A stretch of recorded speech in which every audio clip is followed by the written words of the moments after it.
sekalian, agar lebih barokahnya marilah kita buka dengan melafazkan basmalah sekaligus membaca sholawat nadatain. Mari kita sama-sama membukanya.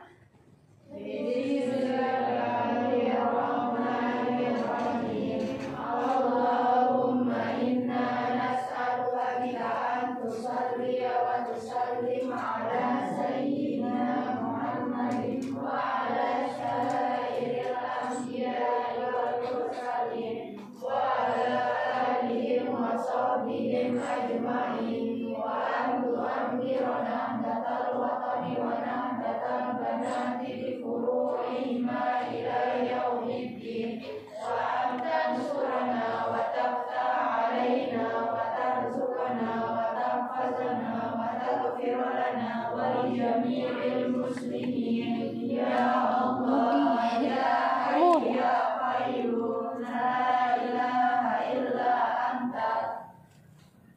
Doa selesai ya. Sebelum itu Ibu akan absen dulu. Di sini siapa yang nggak hadir? Yusril. Siapa lagi? India. Oke. Ibu absen dulu ya. Yang nggak masuk Yusril sama India. Baik.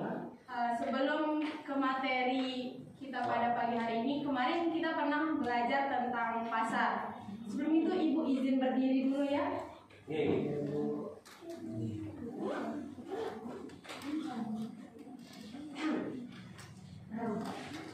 Ada yang masih ingat materi kita kemarin tentang pasar? Lupa. Semuanya udah lupa. Apakah kalian nggak ingat sedikit tentang apa itu pasar? Silakan. Ya silakan Iria Abdialawi. Pasar adalah tempat pertemuannya antara penjual dan pembeli. Ya bagus sekali. Mungkin ada yang mempunyai pendapat lain, silakan. Ya, baik. Saya sedikit mengingatkan materi kemarin.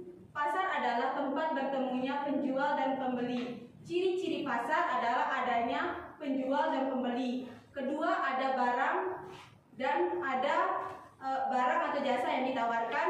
Ketiga, adanya permintaan dan penawaran.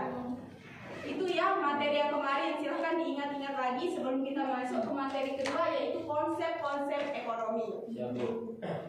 Baik. Sebelum kita ke konsep-konsep ekonomi, Ibu akan menceritakan sedikit cerita terkait cerita ini berkaitan dengan konsep-konsep ekonomi atau materi yang kita pelajari pada pagi hari ini. Oke. Sebelum itu, tahu nggak kalian pada zaman dahulu itu manusia atau masyarakat memenuhi kebutuhan hidupnya dengan cara memanfaatkan sumber daya alam yang ada tanpa adanya konsep ekonomi yang seperti di depan ini. Namun nanti dah kita bahas yang ini. Saya akan ceritakan sedikit sejarahnya gitu ya. Ya Bu.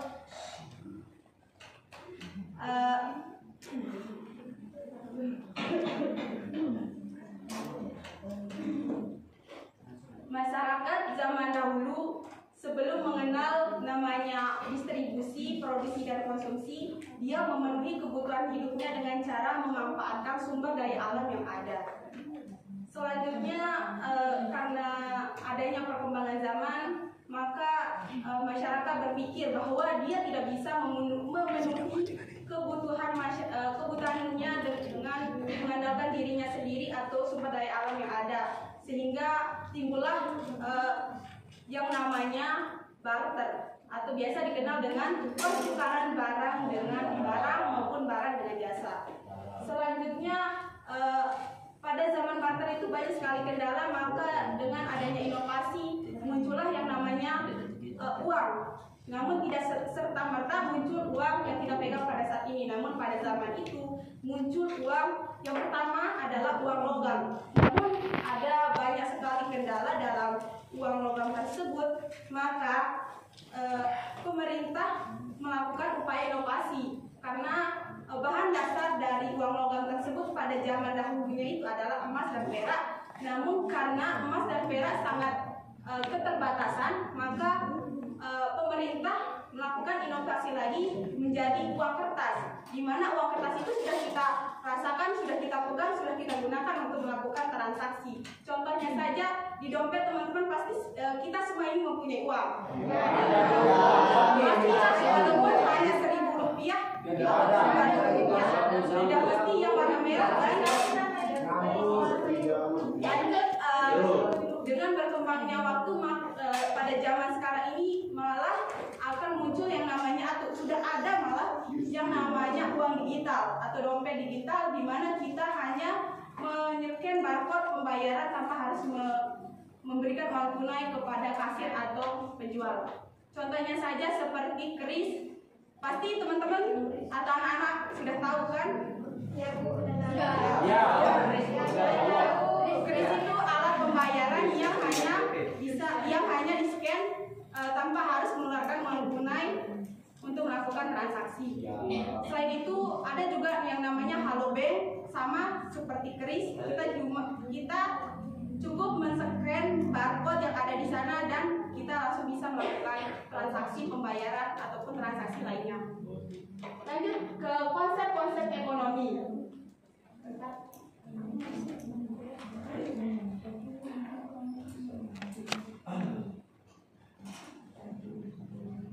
Dalam konsep-konsep ekonomi itu kita kenal yang istilahnya itu pelaku kegiatan ekonomi. Sebelum Ibu menjelaskan, mungkin ada yang pernah membaca, udah searching atau apa itu pelaku kegiatan ekonomi. Silakan mungkin Teddy. Berapa Bu? Mungkin Sida tahu pelaku ekonomi itu apa? Mungkin udah searching kok tadi malam atau udah baca buku atau gimana? Mungkin ada yang lain? Silakan Mbak Lina. Kalau pelaku ekonomi merupakan orang yang melakukan kegiatan ekonomi. Ya baik, cukup bagus teman-teman. Mungkin ada yang mau menambahkan dan mungkin ada yang mempunyai pendapat lain. Silakan Irwan. Orang yang melakukan distribusi, produksi, dan konsumsi. Ya cukup bagus sekali. Tepuk tangan buat anak kita yang kedua Baik, Ibu akan melengkapkan jawaban dari Irwan dan Martina, di mana pelaku kegiatan ekonomi adalah seorang individu, kelompok maupun lembaga yang melakukan kegiatan ekonomi, baik itu produksi, distribusi, konsumsi, dan lain-lain. Lanjut. Selanjutnya kita akan mempelajari bentuk-bentuk pelaku ekonomi. Di sini bentuk-bentuk pelaku ekonomi ada 4. Yang pertama yaitu rumah tangga produsen atau biasa kita kenal dengan RTP. RTP di sini adalah badan usaha yang melakukan kegiatan produksi atau masyarakat yang melakukan kegiatan produksi barang atau jasa untuk menghasilkan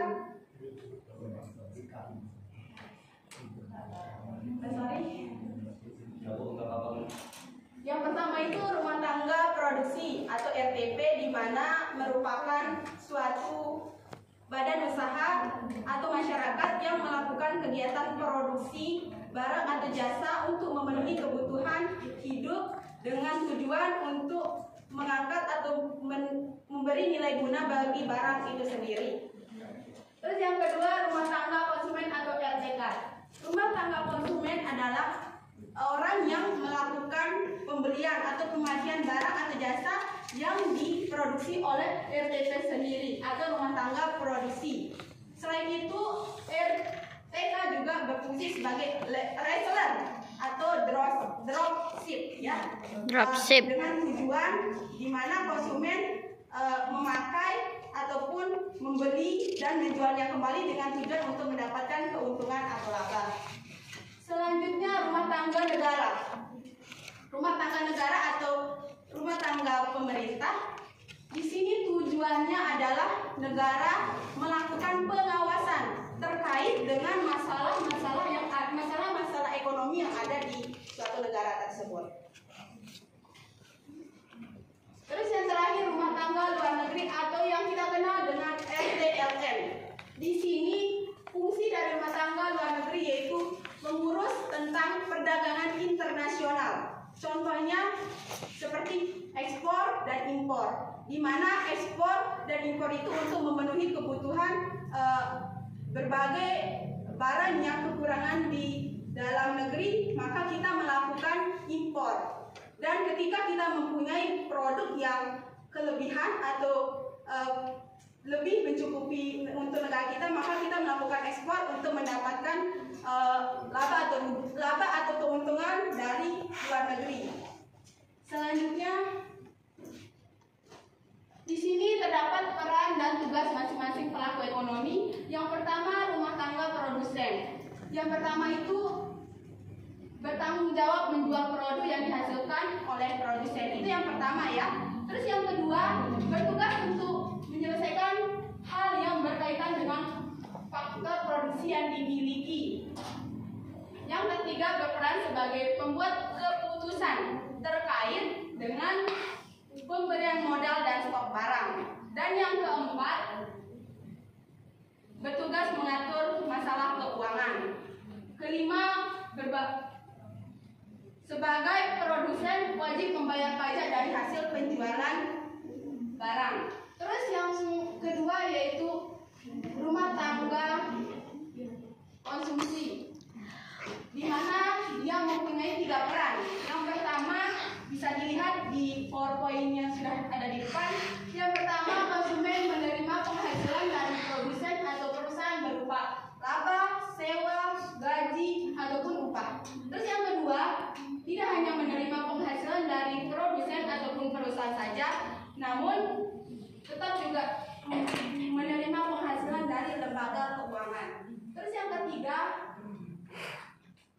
konsumen dapat menjalankan penghasilan di pasar barang.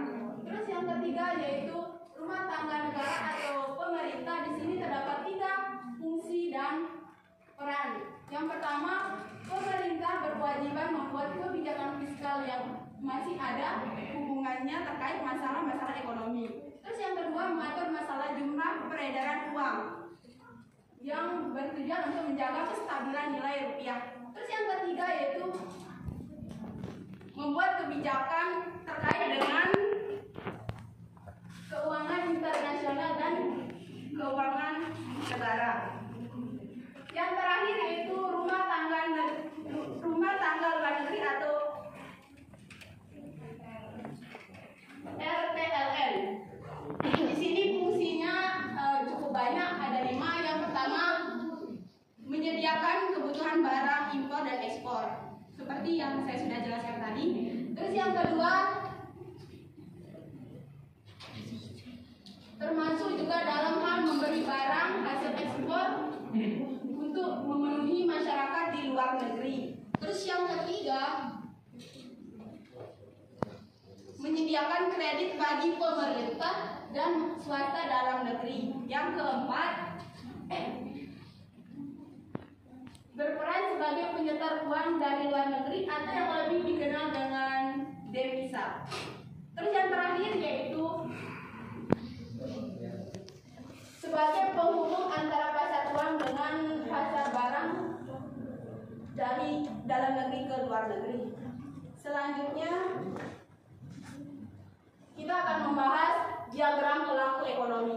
Sebelum itu, diagram pelaku ekonomi adalah suatu simbiosis mutualisme saling melengkapi, di mana ketika diagram pelaku ekonomi ini ada yang kurang, maka suatu simbiosis itu akan tidak lengkap.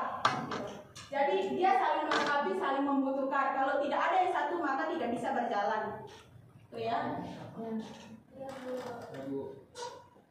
Yang pertama, diagram pelaku ekonomi 2 sektor, di mana 2 sektor ini kita lebih berfokus pada rumah tangga produsen dan rumah tangga konsumen. Di mana rumah tangga produsen ketika ingin menjual barang, saya mau pakai ini deh ya. Oke. Oke. Ketika rumah tangga produsen ingin menjual barang dan jasa ke pasar kontur atau pasar barang dan jasa, maka pasar barang dan jasa akan memberi balas jasa kepada rumah tangga produsen berupa pendapatan. Selanjutnya, dari pasar barang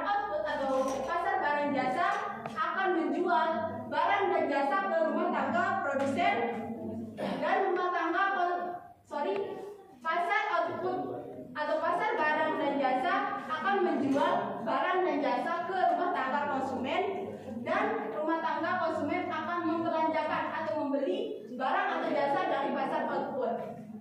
Itu arti dari garis yang itu ya. Ya, Bu. Terus rumah tangga konsumen di sini dia mempunyai tanah, tenaga kerja, modal dan kewirausahaan. Dia akan menjual ke pasar output atau pasar faktor produksi, di mana faktor produksi akan memberi barang jasa kepada rumah tangga konsumen berupa pendapatan. Selanjutnya kita beralih ke sini, pasar input atau pasar faktor produksi, di mana pasar faktor produksi akan menjual tanah, tenaga kerja, kewirausahaannya kepada rumah tangga konsumen, dan rumah tangga konsumen akan membalas jasa pada pasar input atau pasar faktor produksi melalui sewa, upah, dan bunga. Mungkin ada yang ditanyakan dari penjelasan Ibu di diagram 2 sektor ini, silakan. Sudah jelas sekali? Jelas. Oke, kita lanjut ke diagram 3 sektor. Diagram 3 sektor di sini kita berfokus pada 3 pelaku ekonomi. Yang pertama rumah tangga produksi, kedua rumah tangga konsumsi, dan pemerintah yang menjadi tambahan dari diagram 3 faktor ini. Nah, namun yang membedakan dari 3 faktor ini, kita berfokus pada yang di tengah ya. Karena Ya, Bu. Yang tadi itu sudah saya jelaskan, di mana ketika rumah tangga produksi melakukan pembayaran pajak ke pemerintah, maka pemerintah akan memberikan subsidi. Subsidi di sini adalah bantuan tunai langsung. Contohnya, misalkan saya nih mempunyai sepeda motor. Saya kan berhak untuk mendapatkan subsidi berupa fasilitas jalan yang bagus, lampu merah yang bagus, dan lain sebagainya. Maka kita perlu membayar pajak ke pemerintah, dan subsidinya itu bisa kita terima seperti tadi itu, jalannya bagus, adanya lampu di jalan-jalan biar tidak gelap dan kita tidak saling tabrak-menabrak. Terus dari RTK, rumah tangga konsumsi. Di sini dia juga akan melakukan pembayaran pajak ke pemerintah. Kenapa?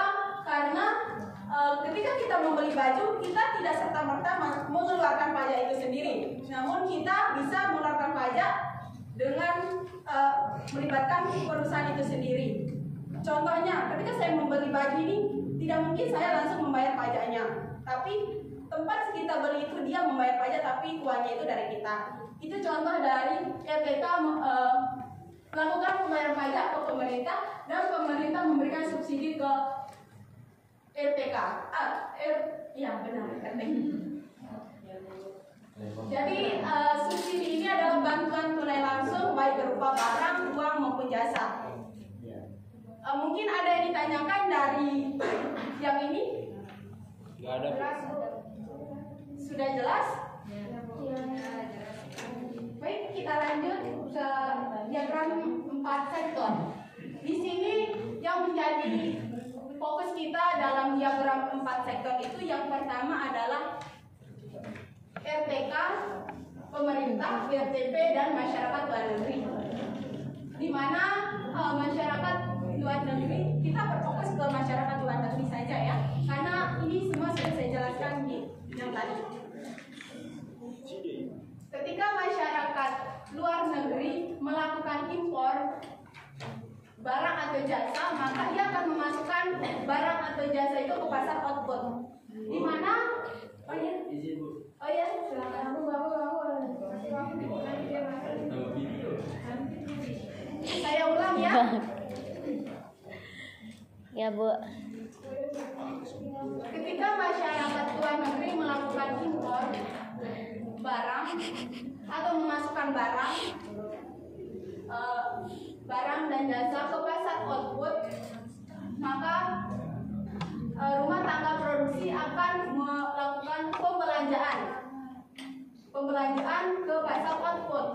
Maka uang yang ada di rumah tangga produksi akan keluar ke luar negeri, maka barang dan jasa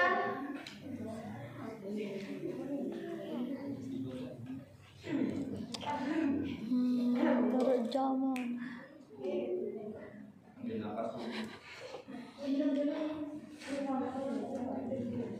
Oh iya Bu, benar. dari pasar output, maka dia akan baik dia akan menerima uang berupa pendapatan dari pasar luar negeri, dan ketika